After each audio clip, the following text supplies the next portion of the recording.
Hi, I'm Nolan Scaife. I'm a PhD candidate at the University of Florida. I'm super excited to be here today to talk to you about our work on detecting counterfeit gift cards. So without further ado, so let's say you have some card data and you get this card data. You can go into a store, you see a set of gift cards that look like this. You can swipe the data, swipe the cards, get the data off them, scratch off the pins, put them back on the shelf and get the data later. Or get the money off the cards later, or you could buy card data on the internet, or you could use a card skimmer, more on that later, to get the data. But regardless of how you get the data, eventually you're going to have to cash it out. And when you're ready to do that, you have a few options. You can either resell it on the internet and get a few bucks for that. You could use it as currency for an illegitimate good or a service on the dark web, or you could write the data to a card and use it. You can spend it like cash. You could buy some iPads and then go back and sell them on Craigslist. You could sell the card on a service like Cardpool.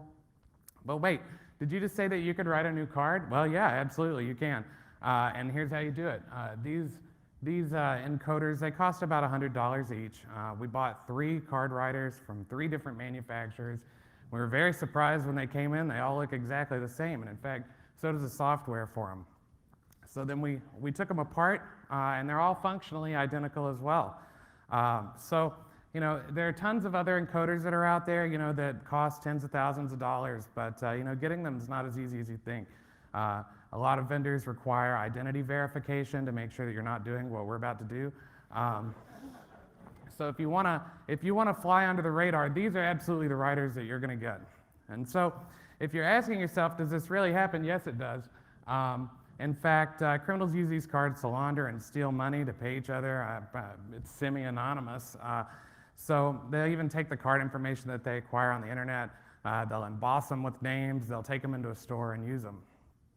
So if you're observant and you're looking at this bottom picture here and you see this card encoder here and it looks familiar, that's because I just showed you a picture that looks just like this. So to better understand how these cards work, let's talk about how the cards are encoded. So these cards use something called double frequency encoding, and essentially it's just using magnetic flux transitions on the card to mark data points. When you drag it across a magnetic read head, it creates some voltage and a waveform, and you can decode that. F2F actually encodes both the data and the clock together in a single signal, which is why when you go to a store, you can swipe your card slowly or you can swipe your card fast and it'll continue to work. So I don't want to get into too much detail here, except to say that a 0 is basically just the clock signal. If you don't see anything in the middle of it and it looks kind of like the one you saw before, we'll call it a 0. If there's another transition in the middle of that, the double frequency if you will, then we'll call that a 1. Now, the ISO standards allow some variance in the physical positioning of these the flex transitions on the card, and that's called jitter. So, cards are encoded like this. Blank cards are placed into a hopper, and they kind of fly down an assembly line, and they're encoded at a relatively consistent rate. A lot of these use something called a linear optical encoder to measure the position of the card as it goes across the read head. Because we're encoding the clock onto the card, we kind of need to know where it is in relation to where it just was in order to get a consistent clock. Now, conversely, if you buy one of these encoders, you're going to do something that looks like this. You're going to put card data into it, and then you're going to manually swipe the card. Now, this is very different because you're accelerating the card as you take it down the track, and these encoders have what are called rotary encoders. Sorry for the double use of the word here. Rotary encoders in them to measure the position of the card. Effectively, it's just a little grippy wheel that spins as you take the card down the track. Now, we actually measured these at 50 micrometers resolution, as opposed to, say, a linear optical encoder that has, an order of magnitude or more precision. So, our hypothesis is pretty simple. It's, if I can get it to click, come on. Oh, that's the back button. That's the problem. Hypothesis is pretty simple. This inconsistency produces artifacts in the encoded card. So we wanted to know, well, is this true? We think it's true. We see these two videos. You know, we can see that there's something going on here, but you know, how does that affect the encoding on the card? So at UF, we have one of the world's only quantitative magnetic microscopes. They work by using a small layer of film called magneto-optical imaging film that manipulates light in the presence of magnetic fields. And all that means is you can look down the microscope and you can see the data on the card. Now, this microscope produces images. They're exactly where each pixel is exactly 2.08 microns. So this is a copy of a card we made being imaged. It takes about 5 minutes to take a picture, so it takes about 4 hours to go across the entire mag strip and image the card. Now this is what, that's the back button again. I keep moving my hand, I'm sorry. One more. Okay, this is what those pictures look like. The red and blue are the polarization of the magnetic field, but that's not really important to what we're discussing here.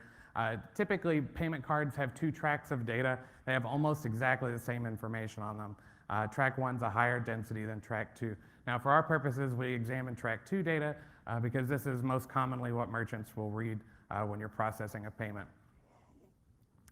The MOIF is the magneto-optical imaging film is not perfect, so there are some repeating patterns that occur when you take multiple images. And we actually use those to stitch the images together so we can get a complete view of the card.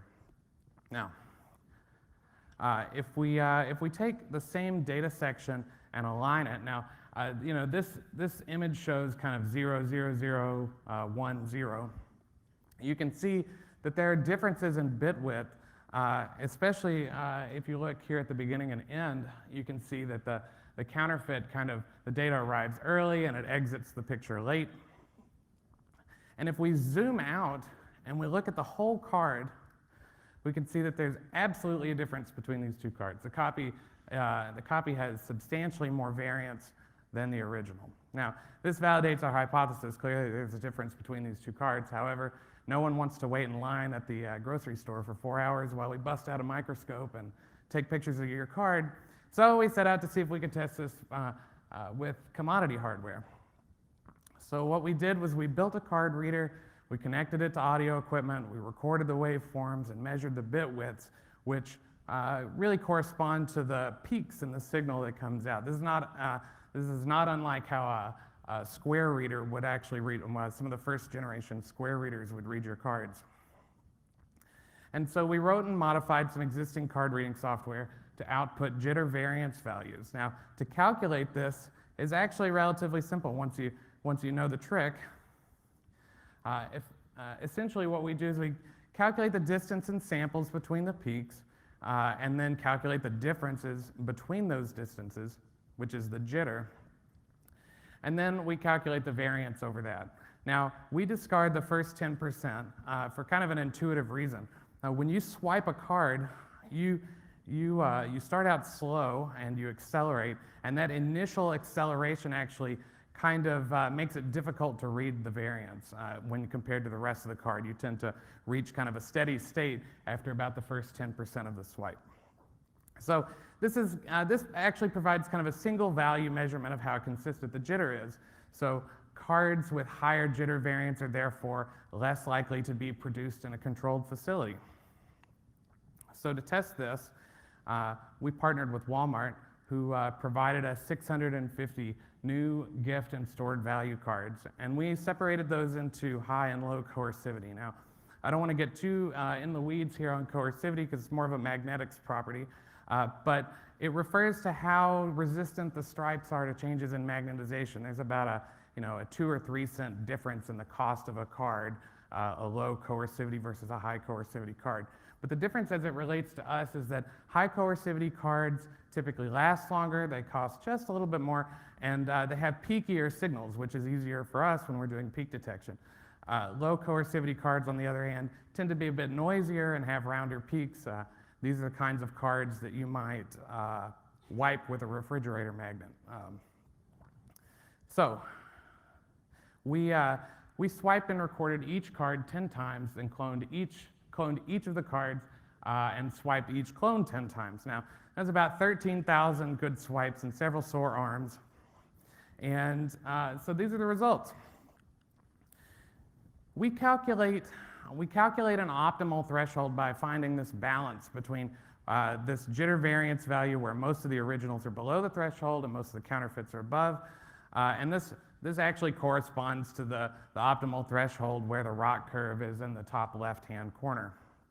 So for high coercivity cards, we get this accuracy from 98.5 to 99.9%. And because licks can be just a little deceiving, we performed an independent means difference t-test to see if there was a statistical significance.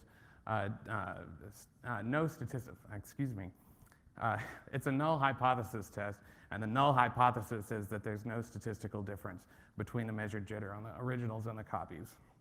And of course, as you can see here, there definitely is, so we were able to reject the null hypothesis. Now, for low coercivity cards, that still works well, but the rounder peaks and the weaker signal influences the results. And the takeaway really here is that if you want higher accuracy, high coercivity cards for only a couple of cents more actually produce better results. The accuracy here was 93.7 and 96.8%. Like I said, it's good, but not quite as good as you would get on a high coercivity card. So I'm sure you've been somewhere where EMV, that's the chip and pin cards, aren't accepted yet, like a gas station in the US. And although this has better protection against cloning, as we all know, deployment's one of the most difficult challenges we face in our community. So we were curious if this would actually also work on credit and debit cards and maybe assist with the problem of cloning. So we performed a small confirmation study. We got 55 credit and debit cards from courageous volunteers who were willing to let us use them even though they knew what we were about to do with them. And we did the same methodology. We did 10 swipes, then we cloned them, and then did 10 more swipes of the clones. And it actually works very well on credit and debit cards too. Some of the cards we used were worn, and that's why we think we had poorer results than the high coercivity gift cards. I mean, they were peeling, they were bent, the kind of credit card that you might find in your own wallet after 4 years. So we thought, well, maybe if we could see the card more than once, that we could do better. So we did majority voting where we would swipe the card 3 times and then we just go with whichever agreed, or whichever 2 agreed. And when we did that, the accuracy went up to 100%.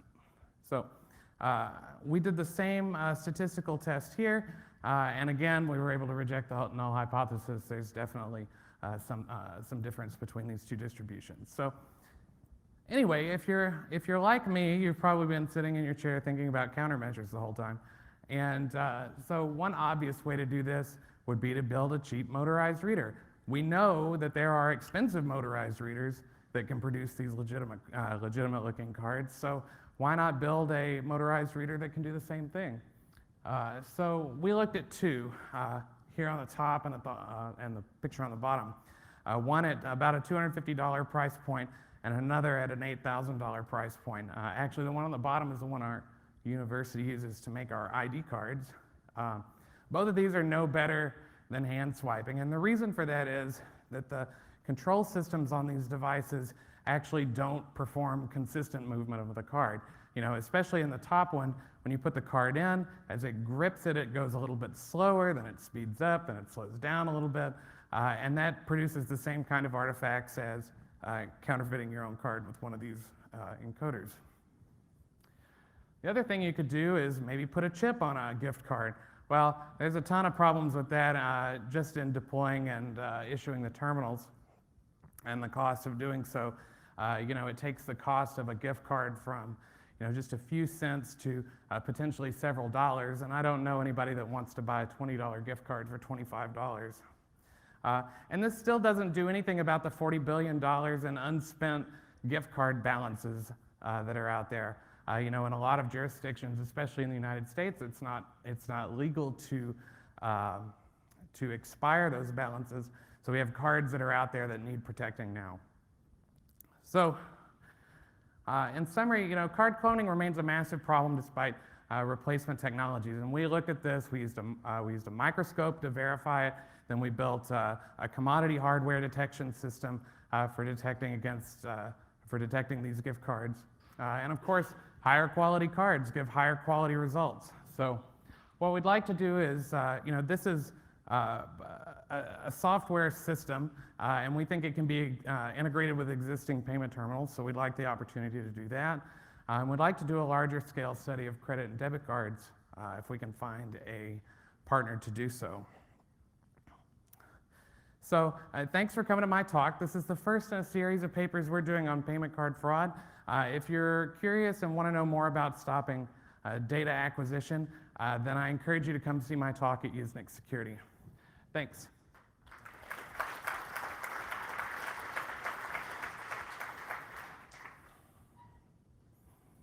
Again, don't be shy. Come to the front. We got somebody? Okay. Another Oracle friend. Make sure to state your name and affiliation. Joshua, Oracle Cloud Infrastructure. So I'm wondering if you have any thoughts about, from a business perspective like Walmart, at what their financial incentive would be to implement countermeasures. It seems like if your gift cards are a de facto money laundering technique, that might actually be good for your profits. Well, we don't want to be in a position where we tell anyone what to do with the data. We worked with a lot of people, discussed this with a lot of companies. Walmart was just one of them, although they graciously supported us in this research. We believe that this is a fraud, and this can be used as a fraud indicator, like geolocation or a lot of the other things that you normally get in payment card fraud processing. And so, this might be yet another flag that you use in your matrix of decisions or matrix of data that you use to make a decision, rather than something that you put in and you just stop somebody from actually processing a card. So I can't speak to anybody's financials. Thanks. Hi, great talk, David Colburn, UC San Diego. So I had a question about the kind of where the jitter is coming from, do you think? Mm-hmm. So there's this human factors when you put it in, and I was really glad to see you tested cheap motorized readers as well. So do you think it's due to the rotary encoders that most of them are using, or do you think it's due to the fact that you've got that kind of startup and slow down time? And so if you had a largely extended reader and you were able to get consistent speeds through, would that solve the problem for the attacker? Well, so we think that the encoder is a big part of the problem. We took apart these the card encoders and looked at the encoders that were inside them, and found that they were relatively low. Resolution. So certainly, improving that would be potentially first on your list of things to do. Although, one thing that we found while we were swiping cards, and again, this is tens of thousands of card swipes. I've become somewhat of an expert at, moving the card down the track. We would find that, the cards will slip too. So, these encoders have a little bit of a rubbery grip to them, but depending on the speed that you're going, you can actually cause it to kind of skip across the encoder. It's not designed for the kind of precision that you would have in a manufacturing environment. Thank you. Right, over here. So, so first of all, how hard do you roll your eyes now when the cashier asks you to swipe the card again? That's not the real question. Do you think there are additional artifacts from legitimate writers? So do you think you might be able to distinguish from the card which writer was, which specific provisioning facility was used to provision this card? Probably not with the data that we have available. There are other solutions that are out there that you can that are designed to kind of pre-measure the card. So at the time of manufacture, you might use some sort of unclonable function on the magnetic strip to figure out if this is the actual stripe that you put it on, for example. But the problem with that is that it doesn't do anything for all the cards that are already out there. And so, at the time that you see a gift card again, which might be 10 years down the line, you might not even remember the facility that cloned it, especially if you didn't capture that data up front. Well, I was thinking more, sort of like forensics applications. So, you can tell which typewriter was used to type something up. I suspect that that's probably not the case. There's just not a lot of data on the strip to go with. But that's a good point maybe for some future work. Hi, Jan Michalewski. Is there any substantial increase in the jitter throughout the lifetime of the card? Basically, that would preclude it from being a reliable method like 2 years after the card was manufactured? We know from the ISO standards that the jitter changes, the jitter kind of changes over time, but I don't believe that it's very substantial. We actually bought some used gift cards on eBay, and they came in the mail packaged like drugs that you might see on, just shrink wrapped all together, very weird. We measured those cards, and at face value, I don't see any major difference between those. Yeah. Last question. Quick question, Peter again. If credit card fraud is something on the order of 0.25% of gross, is there any evidence that there's a substantial cloning of the gift cards at this point? Yeah, that's a great question. I think for a lot of folks, retailers included, while the total amount of fraud, which is pretty large, that might be something that you could write off or cover with insurance. For consumers, the idea that you have a gift card that had money on it today and doesn't have money on it tomorrow might actually be worse for you down the road because they might not want to shop at your store again. So, and there is incentive to solve this problem, even though it might not be as great of a problem as it would seem at face value. Okay, everybody, let's thank Nolan for the great talk. Thanks. That's the end of our session. Stick around for the next session is a panel on